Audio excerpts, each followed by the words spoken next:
Have you ever taken a walk through the forest? Think about what that experience is like. The world there is different. It's quiet, deep, and alive in ways that words can't quite capture.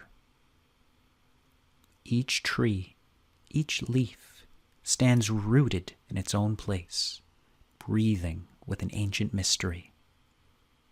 The sunlight filters down, casting patterns on the ground, and as you walk, you might feel connected to something larger than yourself.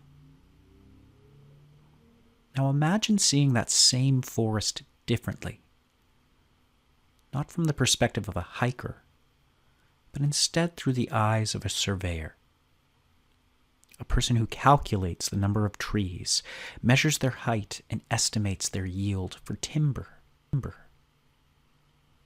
In this view, the forest is no longer a place to wander or reflect. It's simply a resource, a supply to be used and counted. What was once a rich, mysterious world has become something else entirely. A series of quantities, units, values. This subtle but profound shift in the way that one experiences the world is what philosopher Martin Heidegger saw as the true essence of technology. Heidegger challenges us to think about technology in a deeper way. In his view, technology isn't just a collection of tools, or even the sum of all of our machines and devices.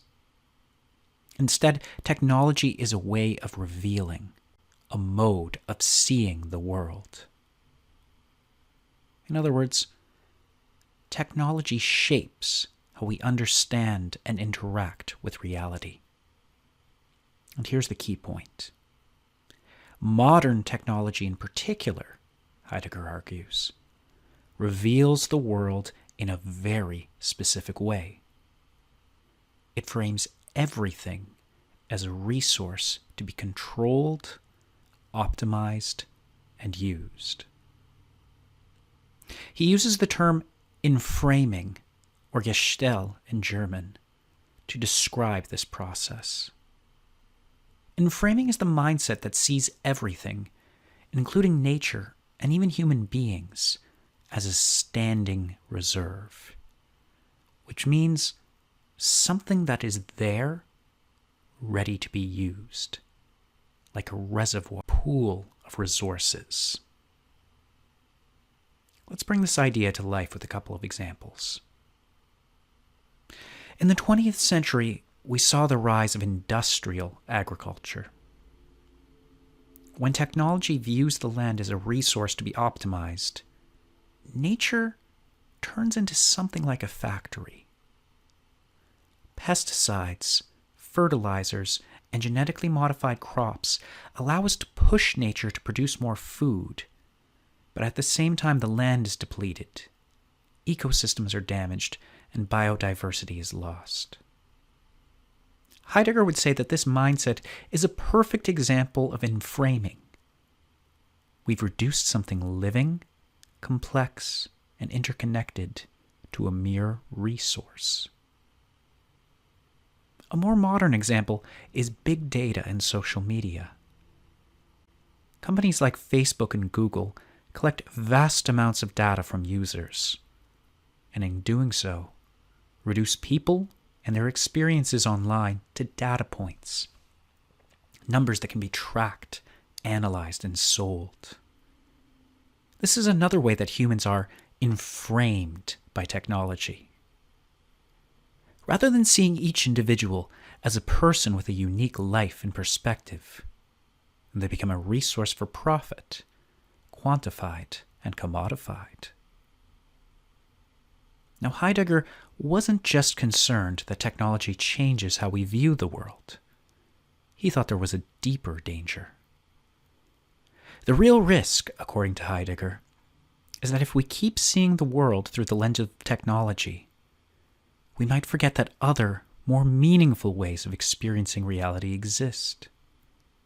This technological mindset can crowd out our sense of wonder, creativity, or connection to nature or the divine. But Heidegger doesn't leave us without hope.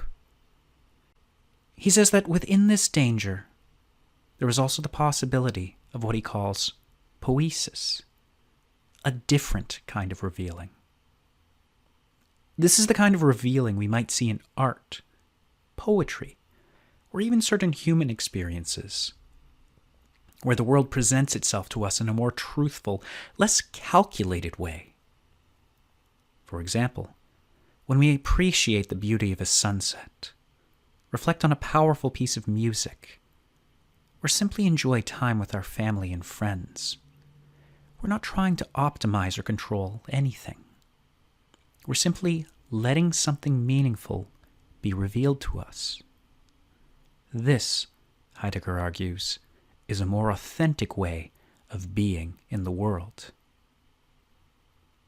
For Heidegger, the essence of technology is not just about machines. It's about how we see and interact with the world. Through enframing, technology makes us view everything, including ourselves, as resources to be optimized. And while this can and has led to great achievements, it also carries the danger of limiting how we experience reality and potentially obscuring those aspects of life that are the most valuable.